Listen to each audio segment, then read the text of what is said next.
যদি আমি নিজের অন্তরটাকে মারিফতের নূর দিয়ে আলোকিত করতে চাই, আমার পরিবার, আমার সমাজ, আমার ইউনিয়ন, আমার উপজেলা, আমার জেলা, আমার এই বিভাগ, আমার রাষ্ট্র, আমার পৃথিবী, এটাকে যদি সত্যিকার আলোকিত করতে হয়, আল্লাহর কালামের কাছে যাওয়া ছাড়া দ্বিতীয় কোনো রাস্তা খোলা নাই।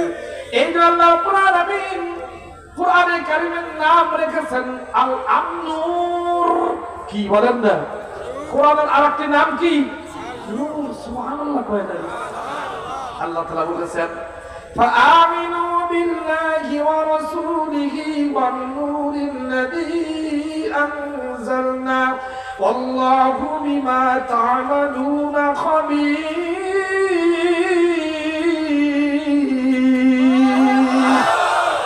আল্লাহ তাআলা বলেন, বান্দাবান্দি, কাউকে না কাউকে বিশ্বাস করতেই হয়।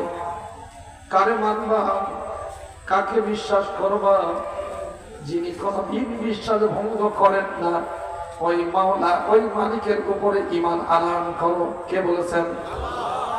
আর আমি আল্লাহর প্রতিনিধি, আমি আল্লাহর খলিফা, আমি আল্লাহর সবচেয়ে বড় রাসূল, বড় নবী, বড় ইমাম, সবচেয়ে বড় সাইয়্যিদ, আমি তাকে দিলাম দুনিয়াতে।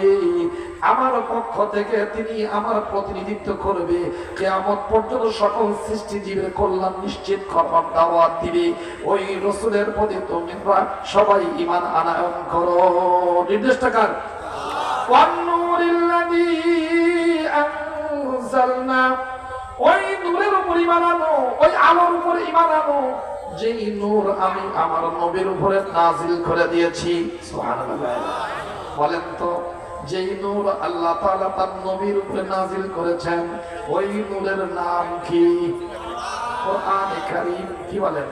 অন্য আয়াতে আল্লাহ তাআলা বলেন সূরা মাইদায়, قد جاءكم من الله نور وكتاب مبين।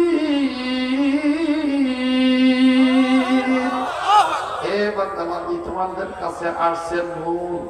নূর, আলো, আলো, আলো। অন্ধকার যদি দূর করতে চাই, গুনার অন্ধকার যদি দূর করতে চাই, অন্তরের ময়লা যদি পরিষ্কার করতে চাই, অন্তরের রোগ আছে 10টা, এই সব 10টা রোগ, মুনাফিকি, কুফরি, শিরকি, হিংসা, অহংকার, লৌকিকতা, মিথ্যা, রাগ যা আছে, এই সবগুলো মানুষের অন্তরকে কলুষিত করে দেয়। মানুষকে মানুষের এই মর্যাদার স্থান থেকে হায়াওয়ান, জানোয়ারে পরিণত করে দেয়। এই অন্তর যদি আলোকিত করতে চাই, তারপরে আল্লাহ তাআলা বললেন, তোমাদের কাছে আমি নূর পাঠালাম। গুনার এই অন্ধকার থেকে, কুফরের অন্ধকার থেকে যদি তোমরা বেঁচে আলো অর্জন করতে চাও, তাহলে নূর পাঠালাম। এই নূরের কাছে গিয়ে সবাই হাজির হয়ে যাও। ওই নূর কি? এইটা আল্লাহ তাআলা তাফসীর করে দিয়েছেন। এটা আতফে তাফসীরি, ওয়া কিতাবুম মুবিন।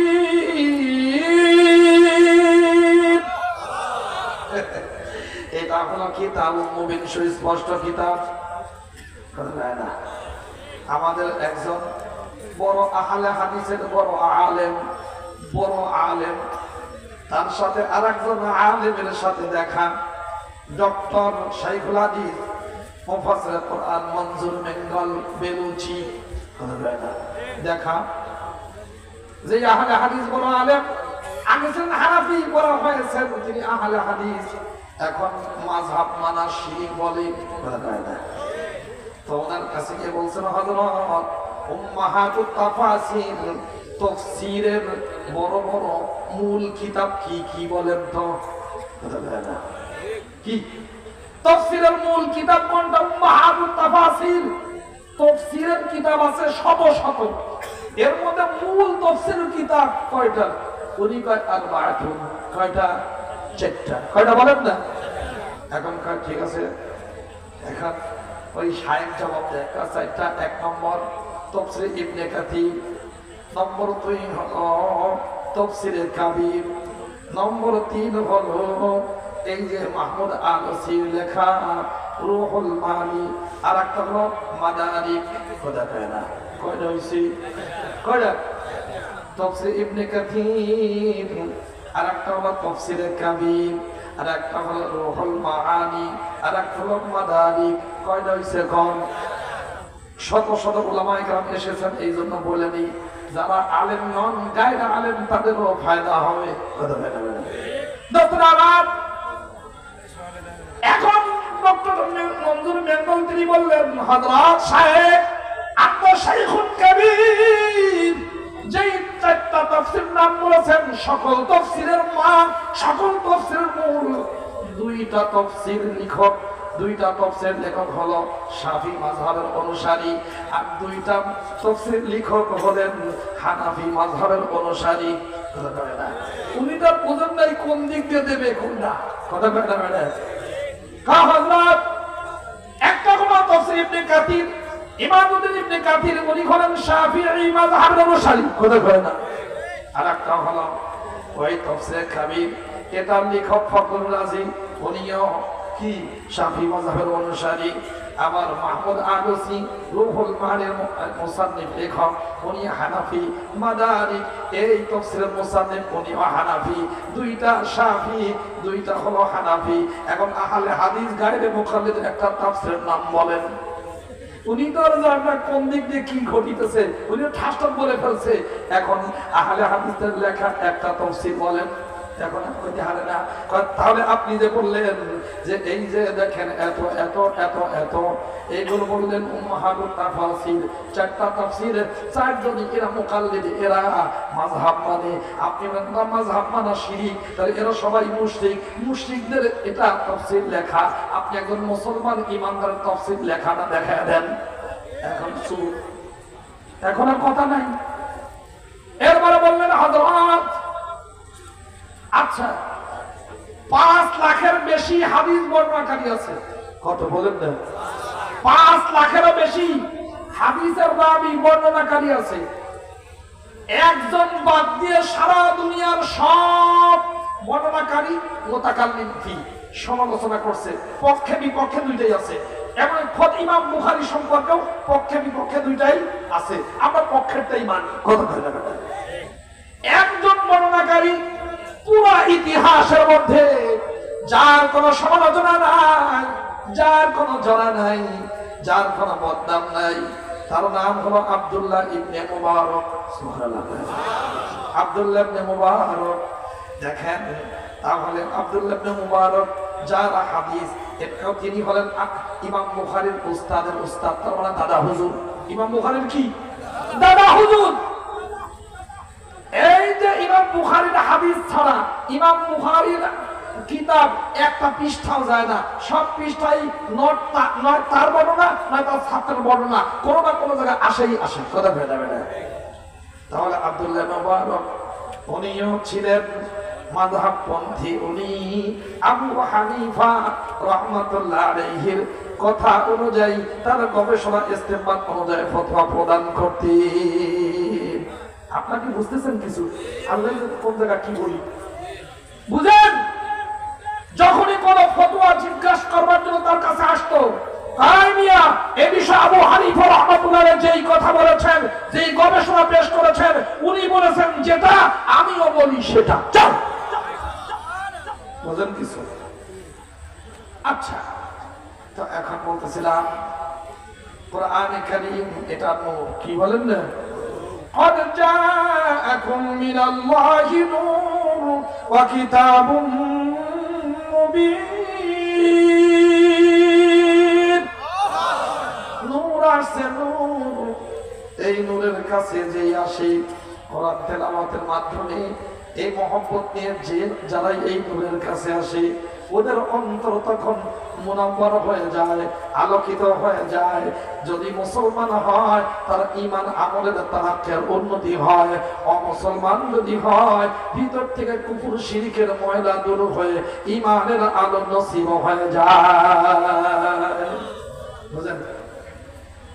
দেখেন অনেক ঘটনা আছে, এর মধ্যে একটা বলি। 1935 সনে কেনিয়ার মোম্বাসা শহরে একজন বড় বুদ্ধিজীবী তার নাম জর্জ বার্নার্স। কি নাম? নাম শুনছেন না? George burners. ওনার সাথে দেখা হিন্দুস্তানের একজন আলেম মৌলানা আব্দুল আলিম সিদ্দিকী। বুঝেন কিন্তু কি নাম? ওনা আব্দুল আলিম সিদ্দিকীর সাথে দেখা। জর্জ বার্নার্স যেহেতু সে মুসলমান না, সে খ্রিস্টান, মুসলমানদের শায়েখান আলমকে যখন দেখেছে তখন কয়, আপনার মোহাম্মদ উনি তো খ্রিস্টান ধর্মের বদনাম করে, খ্রিস্টান ধর্মের বিরুদ্ধে কথা কয়। উনি চিন্তা করলেন, কিরে আমি যদি নিজে একটা কথা বলি, যদি আমি বোমবাস্টিং একটা বক্তব্য দিয়ে দিই, বুঝবে কি বুঝবে না তত জানা নাই, আমি আল্লাহর কালামের একটা আয়াত শোনায় দিই। সুবহানাল্লাহ। কারণ উলামায়ে কেরাম কথা যখন বলেন দলিল দিয়ে বলেন। কথা বলেন ঠিক কিনা ভাই আমার? উলামায়ে কেরামের কথা দলিল বিহীন হয় না। কথা বলেন ঠিক কিনা? দোস্তরা আমার, উনি সব বাদ দিয়ে কোরআনের আয়াত পেশ করা শুরু করছেন। কেন? কোরআনে কারীমের আয়াত, কোরআনে কারীম এটা হলো নূর। এই নূর যত তাড়াতাড়ি, যত এই নূর তেলাওয়াত হবে, অন্যের মধ্যে এই নূর ছড়াতে থাকবে, নিজের মধ্যেও ও নূর আসতে থাকবে। সুবহানাল্লাহ। কেমনে বুঝলেন? ওই যে ওসমান হারুনি রহমাতুল্লাহ আলাইহি ইয়ামান থেকে তার শাগরেদে রশিদ খলিফারে পাঠায় দিয়েছে। কারে? খাজা মুঈনুদ্দিন চিশতি রহমাতুল্লাহ আলাইহি পাঠাইছেন। কই যাও? কই যাব? কই হিন্দুস্তানে যাও, আল্লাহ বান্দাদের হেদায়েতের কাজ করো, যাও তাবলীগ করো, যাও যাও সেখানে দাওয়াত দাও, সেখানে মজলিস বসাও, ইসলাহি কার্যক্রম পরিচালনা করো। উনি সেই তো শুরু করছেন কি, ইয়া আইয়ুহান নাস কুলু লা ইলাহা ইল্লাল্লাহ তুফলিহুন, ইরজিউ ইলা কিতাবিল্লাহি আযজা ওয়া জাল, ফাইন্না আস-সাআদা ওয়াল মাজদা ওয়াল কারামা ফি ইত্তিবা'i সুনানি রাসূলিল্লাহি সাল্লাল্লাহু আলাইহি ওয়াসাল্লাম ইন তুনাফিযু আহকামাহু সুবহানাহু ওয়া তাআলা ওয়া তাস্তান্নু বিসুন্নতি নবিয়িনা মুহাম্মাদিন সাল্লাল্লাহু আলাইহি ওয়াসাল্লাম তাফুযু ফাওজান আযীমা। বক্তব্য একটা দিবেন কিন্তু কেউ কিছু বুঝে ঠোসে না। কথা বলে না, বারবার এটা শোনা দরকার। এখন কেউ কিছু বলে না, রেসপন্স নাই, কিছু বলে না। মার কাছে গিয়ে বলছে, মা ও মা, আমাকে যেই জন্য আমার শায়েখ পাঠিয়েছেন, আমি এখানে গিয়ে দাওয়াত দিলাম, কথা বললাম, কোন মানুষ তো আমার কথা শুনে মুসলমান হয় না, চেয়ে চেয়ে দেখি মজলিস শেষ হলে চলে যায়। আমাদেরও তো তাই হয়েছে এখন। কথা কয় না দোস্ত রে, এত কষ্টের মাহফিল, সারা বছরের প্রস্তুতি, দোকানও আছে, দুনিয়ার জিনিস যেখান থেকে কিনা যায়। আবার এখানে হেদায়েতের মারিফতের দোকান বসানো হয়েছে। এখন মানুষ দুনিয়ার দোকান থেকে বিভিন্ন জিনিস কিনতে গিয়ে আসল মারিফত থেকে বঞ্চিত হয়ে যায়। এমন দুই একজন পুরা কপাল এখানে আছে না? না, খবরদার। ওই যা ওখানে বাজারে পাওয়া যায়, ও গুড়ার ডিম আপনাদের এলাকায়ও পাওয়া যায়। কথা বলে না? কিন্তু এই মারিফতের নূরের মজলিস, এই সুন্দরতম স্থান, উলামায়ে কেরামের সোহবতের সুযোগ এবং যাকে কেন্দ্র করে এই মাহফিল সেজেছে, তার এই ফিরোজা সব জায়গায় পাওয়া যায় না। কি বলেন ঠিক না ভাই? এই জন্য বড়ই মাহরুমের বিষয় যে শুয়ে থাকবে, আ করে থাকবে, এদিক কায়েম হয়ে থাকবে, আর এই মজলিস থেকে মনে করছে আমি মাহফিলে আসছি, আসলে মাহফিলে আসে নাই। এদিক হওয়া লাগবে, এইদিক তাকাইতে হবে, অন্তরের কান দিয়ে শুনতে হবে, হেদায়েতের নিয়ে তো শুনতে হবে। কথা বলেন ঠিক না ভাই? আমার মা কি বলেন? মা কেউ তো শুনে বাবা, আমি তোমার মশওয়ারা দিই। কি মশওয়ারা? 1 নম্বর ওযু করবা, নম্বর 2 সালাতুল হাজত করবা, নম্বর 3 আল্লাহর কালাম তেলাওয়াত করে দাওয়াত দিয়া শুরু করবা। সুবহানাল্লাহ। খাজা মুঈনুদ্দিন চিশতি রাহমাতুল্লাহ বললেন, ও মা, আমি তো আরবিতে কথা বলি, আমি আরবিতে ভাষণ দিই, আমার কথা ওরা বোঝেও না, আমার কথা রেসপন্স দিয়ে তারা ঈমান গ্রহণ করে না। আল্লাহর কালাম তেলাওয়াত করে তুমি বলছো, আল্লাহর কালাম তেলাওয়াত করলে ওরা কি বুঝবে নাকি? আমি বলি আরবি, আল্লাহর কালাম তো আরবি। মা বলেন, মা যদি ভালো হয়, সন্তান ভালো হয়, মা যদি আল্লাহওয়ালা আল্লাহওয়ালি হন, সন্তান তার থেকে আল্লাহর ওলি পয়দা হয়। কি বলেন ঠিক না? ডক্টর আমার কুমিল্লায় গেলাম গত মাসের 6 তারিখে, সভাপতি সাহেব বলেন হুজুর আমার এলাকার যুবকেরা অনেক খারাপ হয়ে গেছে, এদের তো সাইজ করে দিয়ে। আমি বললাম সভাপতি তো নিয়ে গেছে। আমি বললাম বাজার এই যুবকটা কিন্তু খারাপ হয়ে তৈরি হয় নাই, ওরা যখন মার পেটের থেকে ভূমিষ্ঠ হয়েছে, নিষ্পাপ হয়ে ভূমিষ্ঠ হয়েছে, ইসলাম ঈমান গ্রহণ করার যোগ্যতা নিয়ে তৈরি হয়েছে। কিন্তু ফাবাহু ইউহাবিদানিহি আয়ুনাসিরানিহি আয়ুনাজিসানিহি, তার বাপ মা সন্তান ইহুদি বানিয়েছে, খ্রিস্টান বানিয়েছে, অগ্নি পূজক বানিয়েছে, ডানপন্থী বানিয়েছে, বামপন্থী বানিয়েছে, ছয়দফলা বানিয়েছে, পলানেও ওলা বানাইছে। কথা কয় না বাবা, তাই এরকম বানাইছে। আসলে যুবকের কোনো দোষ না, যুবকদের ইবাদত আল্লাহর কাছে বড় পছন্দ। এই যুবক যখন কোন মাহফিলে আসে, রাসূলপুরের দরবারে দেখছি হাজার হাজার যুবকের চেহারা দেখা যায়।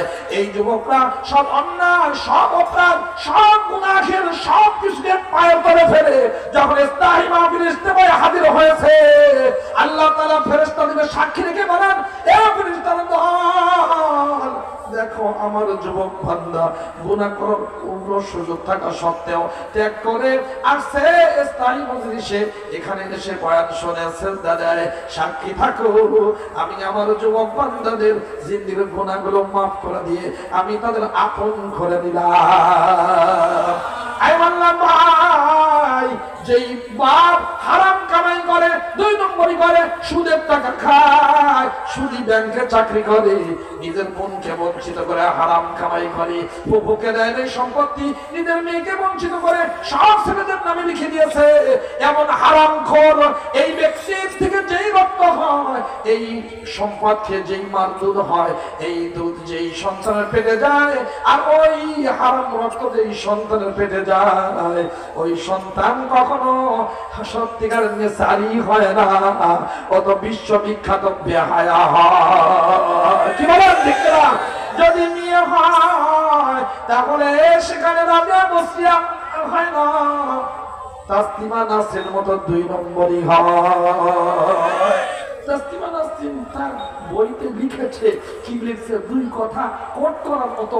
তার মধ্যে একটা হলো, আমার মা তাহাজ্জুদ করতে কোরআন তেলাওয়াত করত, নিজে তাহাজ্জুদ করেছে, কোরআন তেলাওয়াত করেছে, সন্তানকে শিখায় নাই, সন্তানকে বেপর্দায় যখন পড়তে দিয়েছে, সন্তান নাস্তিকার ক্ষুধাদ্রোহী হয়েছে। কি বলেন ঠিক না? আরেকটা কথা বলছে, আমার মা নামাজ তো পড়তো সবই, কিন্তু আমার মায়ের মশারির মধ্যে মাঝে মাঝে আমার চাচাকে দেখতাম শুয়ে আছে। বুঝেন নাই? শরীপর্দা, শরীপর্দা যেটা আমাদের এই দরবার বলেন, চরমনের দোস্তরা বলেন, সবাই বলেন খাস পর্দা। খাস পর্দার অর্থই হলো এই, শুধু বুরকা পরার নাম নয়, ভিতরেও যার সাথে বিবাহ যায় তার সাথে দেখা চিরদিনের জন্য হারাম। কি বলেন ঠিক না ভাই আমার? ওই জায়গাতে ভালো সন্তান আশা করা যায় না। কি বলেন ঠিক? হ্যাঁ,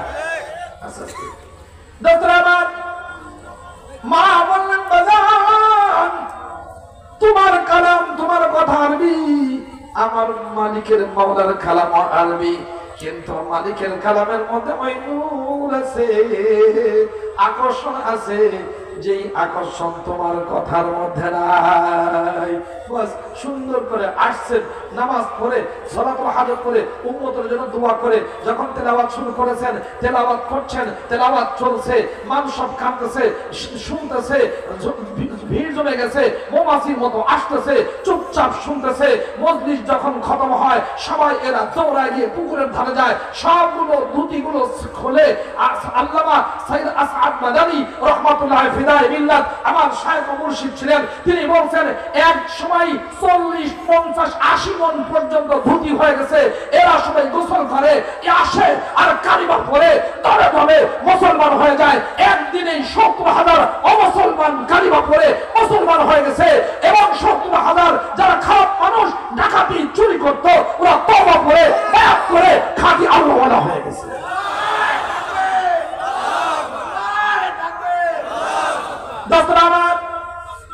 সুন্দর এই যে আল্লাহর কালামের আকর্ষণ, এটা হলো কালাম, হলো নূর, হলেন নাকি? এই নূরের কাছে যেই আসে সেই আলোকিত হয়ে যায়। কি হাজারো ঘটনা আছে। যেটা বলতেছিলাম, কেনিয়ার মোম্বাসা শহরে দেখা জন পার্টনারদের সাথে কার মাওলানা আব্দুল আলিম সিদ্দিকী। ইনি বললেন, মাওলানা সাহেব আপনি বলেন স্কলার, ইসলামী স্কলার, কিন্তু আপনাদের মুহাম্মদ বলেন না সাল্লাল্লাহু আলাইহি ওয়াসাল্লাম, তিনি কিন্তু খ্রিস্টান বিরোধী। পরে চিন্তা করলেন, আমি যদি ভাষণ দিই, ভাষণে কি কাজ হবে জানা নাই, আল্লাহর কালামের আয়াত একটা শোনায় দিই। সুবহানাল্লাহ, উনি শোনাচ্ছেন, আউযু বিল্লাহি মিনাশ শাইতানির রাজীম, শারআ লাকুম মিনাদ দীনি মা ওয়াসসা বিহি নূহা ওয়াল্লাযী আওহায়না ইলাইক ওয়া মা وصينا به إبراهيم وموسى وعيسى أن أقيموا الدين ولا تتفرقوا فيه كبر على المشركين ما تدعوهم إليه الله يجتبي إليه من يشاء ويهدي إليه من ينيب।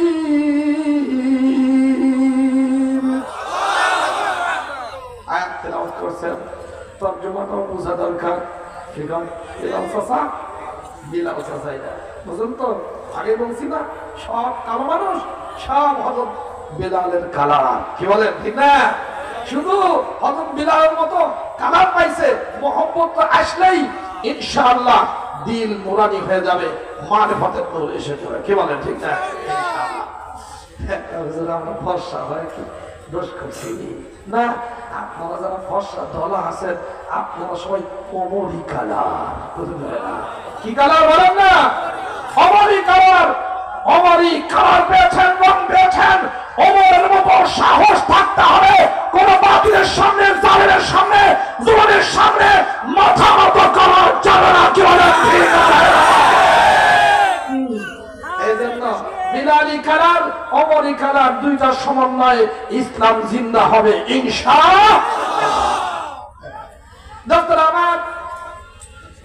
কি বলছেন, শারআ লাকুম মিনাদ দীনি মা ওয়াসসা বিহি নূহা, আল্লাহ তাআলা তোমাদের জন্য বিধিবদ্ধ করেছেন, তোমাদের জন্য অনুমোদন করেছেন, তোমাদের জন্য সুন্দর করে সেটিং করে দিয়েছেন। কোন বিষয়ে? যেই বিষয়ে তার নবী নূহ আলাইহিস সালাতু ওয়াস সালামকে নির্দেশ প্রদান করেছেন। সর্বপ্রথম দায়ী নবী, যিনি সর্বপ্রথম শিরকের বিরুদ্ধে দাওয়াত শুরু করেছেন, অভিযান শুরু করেছেন, তাওহীদের দাওয়াত দেওয়া শুরু করেছেন, ওই নবীর নাম কি? হযরত নূহ আলাইহিস সালাতু ওয়াস সালাম। বুঝলেন? এরপরে কি? ওয়া মা ওয়াসাইনা বিহি ইব্রাহিম ওয়া মূসা ওয়া ঈসা, এবং আমি ইব্রাহিম, মূসা, ঈসা এদেরকেও নির্দেশ দিয়েছি। মাঝখানে একটু বাদ দিয়েছি, রাখেন এটা রাখেন। শুরু দিয়ে কাকে? নূহ আলাইহিস সালাতু ওয়াস সালামকে আমি নির্দেশ দিয়েছি, আর ইব্রাহিম খলিল, এরপরে হলো মূসা কালিম, ঈসা রূহুল, এই তিনজনকেও আমি নির্দেশ প্রদান করেছি। শুরু নবী আর বনি ইসরাইলের আখেরি নবী, মাঝখানে যত নবী রাসূল চলে গেছেন সবাইকে যেই নির্দেশ দিয়েছি আমি, ওয়াল্লাযী আওহাইনা ইলাইক, হে নবী আমি ওইটাকেই আপনার কাছে ওহী হিসাবে নির্দেশনামা দিয়ে প্রেরণ করেছি। তার মানে কি বললেন? বলতে চাইলেন হে নবী আপনি বলে দিন, আমাদের মানুষরা যদি মনে করে এটা হলো নবী মুহাম্মদ নতুন কোন দাওয়াত নিয়ে এসেছে, না না, সব নবীর দাওয়াত একটা না। সব নবীর যে বিষয়, প্রথম নবী যিনি দাওয়াত দেওয়া শুরু করেছেন নূহ আলাইহিস সালাম, বনি ইসরাইলের মূল হলেন দেখেন ইব্রাহিম খলিলুল্লাহ। দেখেন তিনি যেই নির্দেশ ফলো করেছেন, যেইটা কায়েম করেছেন, এবং বনি ইসরাইলের আরেকজন জলিল কদর নবী রাসূল তার নাম মূসা কালিমুল্লাহ, তিনি যেইটা বাস্তবায়ন করেছেন, যেটা দাওয়াত দিয়েছেন, এবং বনি ইসরাইলের আখেরি নবী ঈসা রূহুল্লাহ যেই বিষয়ে দাওয়াত দিয়েছেন, যেই বিষয়ে তিনি বাস্তবায়ন করে কথা বলেছেন, ওই সবগুলো বিষয় অনুযায়ী আমার নবী মুহাম্মাদের কাছে ওহী হিসাবে পাঠিয়েছি। সুবহানাল্লাহ। এই জন্য বলছেন ওমা ওয়াসাইনা বিহি ইব্রাহিম ওয়া মূসা ওয়া ঈসা আন আকিমুদ্দীন ওয়া লা তাতাফাররাকু ফীহি। আমি সবাইকে নির্দেশ দিয়েছি, সব নবী রাসূলদেরকে বলছি তোমরা দিন কায়েম করো। কি করো বলেন না? দিন কায়েম করো। এই দিন কায়েমের ক্ষেত্রে খবরদার তোমরা বহু দলে বিভক্ত হয় না, খবরদার বিচ্ছিন্ন হয় না। নির্দেশটা কার? জোরে বলেন কার? এখন কথা হলো দিন কাকে বলা হয়? দিন বলা হয় আকীদা, বিশ্বাসের সমষ্টির নাম। আকীদা বিশ্বাস, সহি আকীদা বিশ্বাস, ঈমানিয়াত, আকায়েদ, এই সবগুলো মিলিয়ে যেটা হয় তাকে কি বলা হয় বলেন না? দিন বলা হয়। দিন এই ঈমান আকীদার ক্ষেত্রে প্রথম নবী থেকে নিয়ে আখির নবী পর্যন্ত কোন মতবিরোধ হয় নাই। সবাইকে এই দিন আকায়েদ একই রকম, তাদের বিশ্বাস একই রকম, তাদের দ্বীনি দাওয়াত একই রকম, তাওহীদ একই রকম। আরেকটা হলো শরা, শরীআহ, শরীআত যাকে বলে, তার মানে বিধিবিধান, জাহিরি বিধিবিধান। এই বিধিবিধানের ক্ষেত্রে ওই স্থান কাল পাত্র অনুযায়ী কারোর কাছে এটা ছিল, কারোর কাছে এটা আসছে। ওদের তো আদম আলাইহিস সালামের সময় সেখানে অন্য কোন মেয়ে ছিল না, আসেই তো বোন আর ভাই, তখন ভাইয়ের জন্য বোন বিবাহ করা জায়েজ ছিল, যেহেতু আর কোনো নারী নাই। কিন্তু যখন জরুরত খতম হয়ে গেছে তখন এই শরীয়ত, এই বাহ্যিক আইন খতম করে দিয়ে 14 শ্রেণীর নারীর সাথে বিবাহ হারাম করে দেওয়া হয়েছে। কি বলেন ঠিক না ভাই আমার? আমার আবার দেখেন যে শরীয়তে ছিল নাপাক লাগছে পুরাই ফেলো, কেটে ফেলো, কথা বলে না। গুনাহ করেছে, জেনার মধ্যে গুনাহ করছে, ওইটা শেষ করে দাও, কথা বলে না। আর নবীর এখানে নাপাকি জড়াইছে, দরকার নাই দোয়া, ওই নেই, তুমি নামাজ পড়ো, জিকির করো, তেলাওয়াত করো, সমস্যা নাই, কথা বলে না। মুসা আলাইহিস সালামের ওখানে এত কড়াকড়ি, ঈসা আলাইহিস সালামের এখানে এত সহজ ছাড়াছাড়ি। কিন্তু আমাদের নবী সাইয়্যিদুল আম্বিয়া, সকল নবীর ইমাম, সকল নবীর নবী, তার কাছে এটা সুন্দরভাবে আল্লাহ পরিপাটি করে পেশ করেছেন। তোমার গায়ে নাপাকি লেগেছে, যদি কেটে ফেলতে বলা হয় আমার নবীর উম্মতের কষ্ট হবে। যদি এটা সহ নামাজ আদায় করতে বলা হয় তাহলে মোজা থাকবে না। কেন? এই কাপড় এটাও জিকির করে। এই জন্য যখন কাপড় চোপড় ময়লা হয়, জিকির বন্ধ হয়ে যায়। আর এই ময়লা কাপড় নিয়ে যখন সে চলে, ওর ভিতরে ভালো লাগে না, এই জন্য এই কাপড় পরিষ্কার করতে, ইস্ত্রি করা অত জরুরি না, কিন্তু পরিষ্কার পাক করা এটা জরুরি। কথা বলেন ঠিক না? দোস্তরা আমার, এই জন্যই আমাদের নবী সাল্লাল্লাহু আলাইহি ওয়াসাল্লামের উম্মতের জন্য নির্দেশনামা, নাপাকি নিয়ে তুমি নামাজ পড়ো না, তুমি এটা ধর। যদি তোমার গায়ে কোনো নাপাকি লেগে যায়, গোসল যদি ফরজ হয়ে যায়, পানি দিয়ে পরিষ্কার করো। পানি নাই, পানি ব্যবহার করতে যদি অপারগ হয়ে যাও, পানি ব্যবহার করলে রোগ বেড়ে যাবে।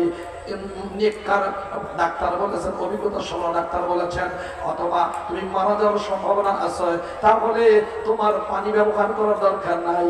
মাটি দিয়ে তায়াম্মুম করে পবিত্রতা অর্জন করে নামাজ আদায় করে না। আগে কোন মানুষ যদি গুনাহ করতো, ডাইরেক্ট অ্যাকশন হতে হয় না। কিন্তু আমাদের নবীর সময় কয় উম্মত, হে আমার নবীর উম্মত, তুমি গুনাহ করে ফেলেছো, অন্যায় করে ফেলেছো, পালানোর দরকার নাই। পাকিস্তান কেন তোমার ঠিকানা, লন্ডনে কেন পালিয়ে যাবা, আমেরিকায় কেন পালিয়ে যাবা, কানাডায় কেন যাবা, দিল্লিতে কেন যাবা?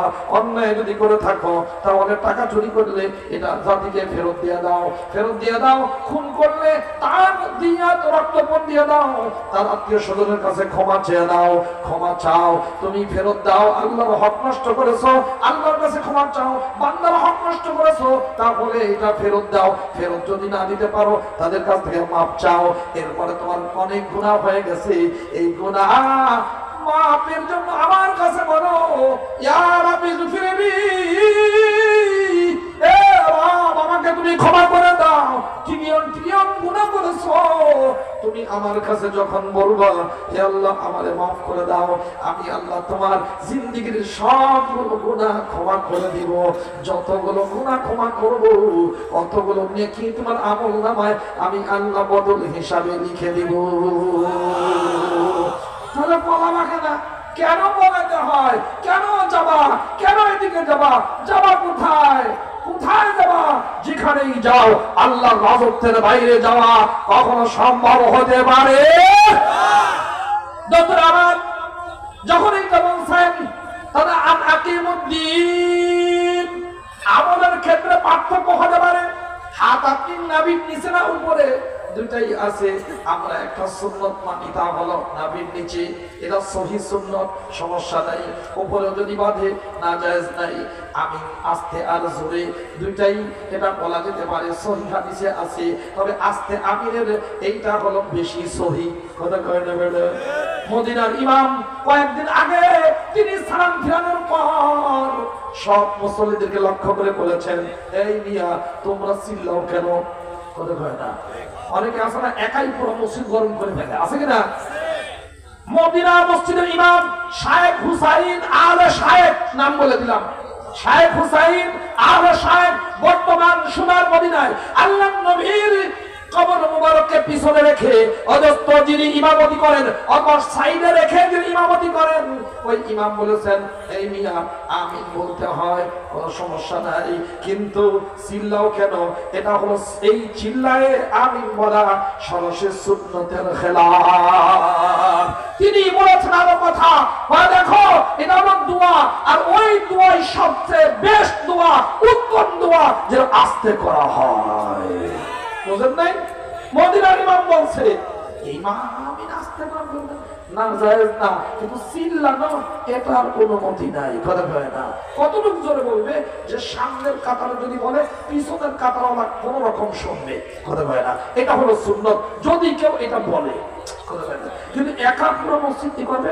এটা দুষ্টামি, এটা সুন্নতের খেলাফ। হাদিস মানার নামে এটা হাদিসের সাথে গাদ্দারি, বিশ্বাসঘাতকতা।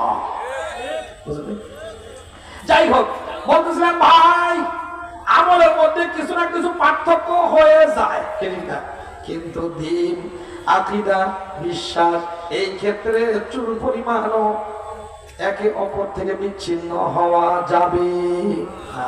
আকীদা বিশ্বাস পুরোটাই এক হতে হবে। সবার আকীদা, সব নবী মাসুম নিষ্পাপ। কথা বলে না? সব নবী রাসূল কি বড় গুনাহ তাদের দ্বারা কখনো হয় নাই, ছোট গুনাহ কখনো হয় নাই, এমনকি এমন ভুল পর্যন্ত নবীদের দ্বারা সংঘটিত হয় নাই। ভুলের দ্বারা উম্মতের কষ্ট হয়। সাহাবায়ে কেরাম তারা বলেন সত্যের মডেল। কথা কয় না? কোরআনে কারিমে দুইটি আয়াত সাফ পরিষ্কার আছে, এর সাহাবায়ে কেরাম সত্যের মডেল। অন্যরাও বলে, আমরা শুধু এতটুকু বলি, শব্দ একটা বলি, মেয়ার হক সত্যের মাপকাঠি। কথা বলেন ঠিক না? দোস্তরা আমার, এই বিষয়ে কোনো মতবিরোধ রাখা যাবে? কথা কয় না? জান্নাত জাহান্নাম সত্য, এবং বায়াত, ইসলামের জন্য বায়াত এবং সুলুকের বায়াত দুইটাই কোরআনে আছে। সুবহানাল্লাহ। একটা সূরা, পুরাটা সূরা মুমতাহিনা, সেই সূরার মধ্যে আল্লাহর নবী সাল্লাল্লাহু আলাইহি সাল্লামকে আল্লাহ তাআলা নির্দেশ দিয়েছেন, হে নবী, আপনার কাছে যখন মুমিন ঈমানদার নারীরা আসে তখন আপনি তাদের থেকে 6টা জিনিসের সুলুকের বায়াত নেবেন। কয়টা বলেন না?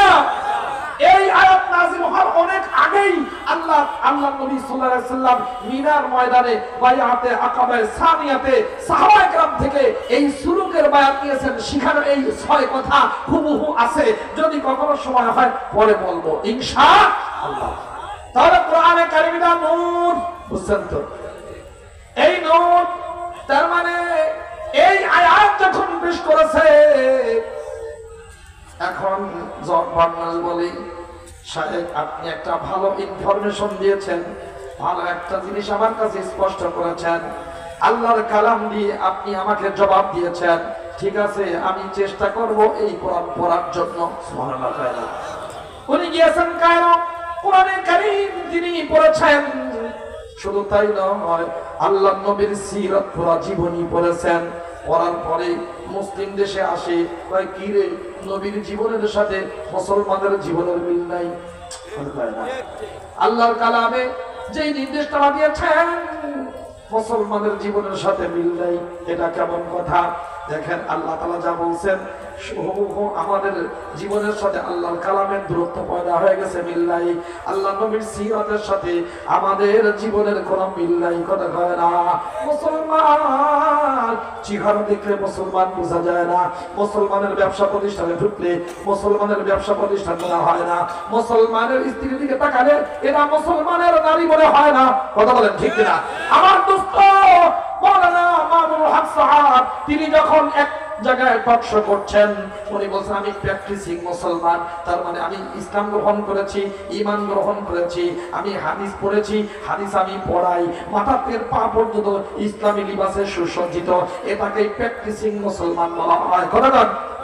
পাশে আরেকজন আছে ঢাকা ইউনিভার্সিটির অধ্যাপিকা, ও মা মাথায় কাপড় নাই, চেহারায় পর্দা নাই, কিছু নাই, মনে হচ্ছে হিজলা মহিলা, হেতানেও কয় কি আমিও প্র্যাকটিসিং মুসলিম, নাউজুবিল্লাহ কয় যাবে না।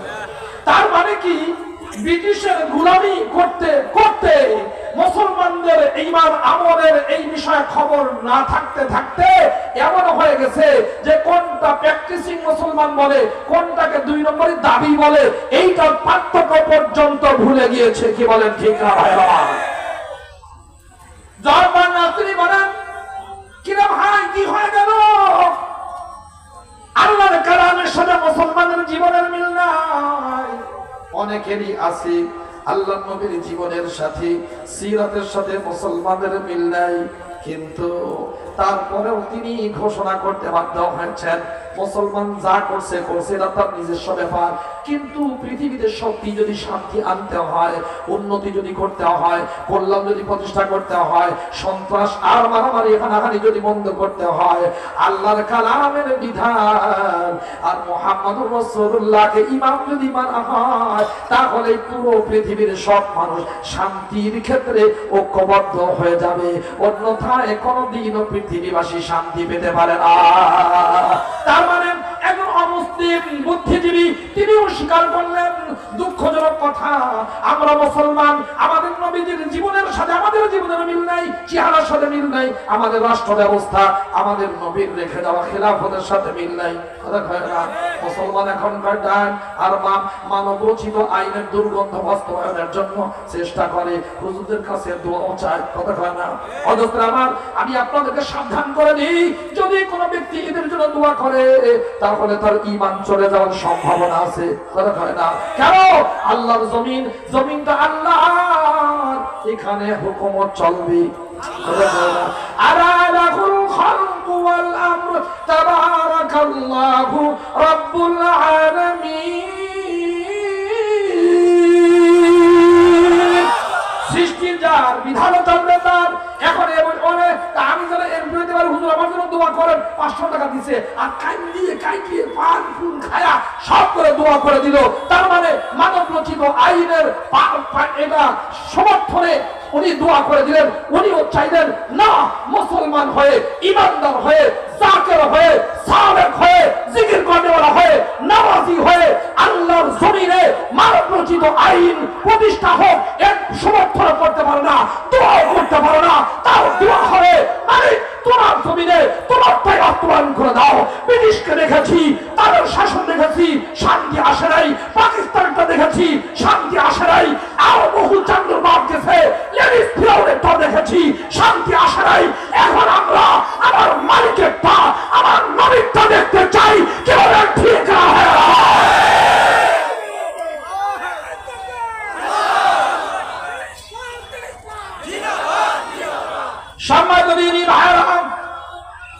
দেখছেন একজন অমুসলিম আর একজন অমুসলিম, তিনি ছিলেন ডক্টর মরিস বুকাইলি। কয় ধাপের সন্তান কেমনে হয়, মাটির থেকে কেমনে হয়, বীর্যের থেকে জমাট বাঁধা রক্ত এরকম এরকম হয়, আছে না? এই সবগুলো তিনি বিশেষজ্ঞ ছিলেন, ডক্টর ছিলেন, ডক্টর। উনি একদিন কোরআনে কারিমের তর্জমা পড়তে গিয়ে দেখে, আমি এই কোরআন দিন এত গবেষণা করে যা পাইলাম, আল্লাহর কালামে যখন বিজ্ঞান ছিল না তখন তাই লেখা আছে। সুবহানাল্লাহ, নারায়ে তাকবীর, কোরআন সুন্নাহর